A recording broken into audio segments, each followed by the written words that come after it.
Hi మన ఈ Hansitha creations నాది కిరణ్మయ శారీస్లో 4 years యానివర్సరీ జరుపుకున్న సందర్భంగా మీకు చిన్న వీడియో, జస్ట్ థ్యాంక్ఫుల్ వీడియో అండి ఇది. హాయ్, ఇదే కదా నా స్టోర్. హన్సిత క్రియేషన్స్ అంటే కిరణ్ అస్తమాను శారీస్ అవి చూపిస్తుంది, బట్ ఇది నా స్టోర్ అండి. నేను డిజైన్ చేసుకున్న నా వాల్ పెయింటింగ్ దగ్గర నుంచి నేనే డిజైన్ చేసుకున్న నా స్టోర్ని. ఇది నాకు చాలా ఇంట్రెస్టింగ్ సబ్జెక్ట్, చాలా ఇష్టంగా చేసుకున్న నా శారీ స్టోర్ ఇది. నా బుటిక్ వచ్చేసి మీకు స్క్రీన్ పైన అడ్రస్ ఉంటుంది కదా. ఇప్పుడు ఇది ఈరోజు నా వీడియోలో నా స్టోర్ చూపిస్తా. గ్రీనరీ అంటే నాకు చాలా ఇష్టం. ఇది నా స్టోర్ ఎంట్రన్స్. ఒక చిన్న అంబియన్స్ అండి.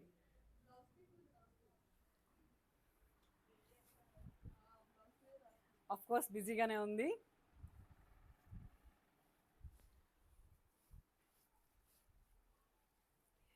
ఇది వచ్చేసి నా రూమ్. ఈరోజు మా యానివర్సరీ సందర్భంగా నాకు వచ్చిన గిఫ్ట్స్ ఇవన్నీ. నేనేం చేశాను అంటే సోషల్ సర్వీస్ ఏం కాదు, బట్ నాకు చాలా ఇష్టమైన జాబ్ని నేను ఎంజాయ్ చేసుకుంటూ చేస్తే మీకు నచ్చి మీరందరూ నాకు ఇచ్చిన ఈ హ్యాపీయెస్ట్ గిఫ్ట్ అండి. నా ఈ స్టోర్ కానీ నా ఈ వీడియోస్ కానీ నేను చాలా హ్యాపీగా థ్యాంక్ఫుల్ చెప్తూ నా ఈ వీడియో రిలీజ్ చేస్తున్నా. నేను కట్టుకున్న శారీ కాంచీపురం ప్యూర్ కంచి మెరూన్ శారీకి నేను ఓన్గా నా స్టోర్లో డిజైన్ చేసుకున్న మన బ్లౌజ్ చాలా బాగుంటుంది. ఇలాంటి మరిన్ని కలెక్షన్ మీకు చాలా ఇష్టంగా మా స్టోర్లో మీరు తీసుకోవచ్చు. రండి, హ్యాపీగా ఎంజాయ్ చేయండి. Thanks a lot.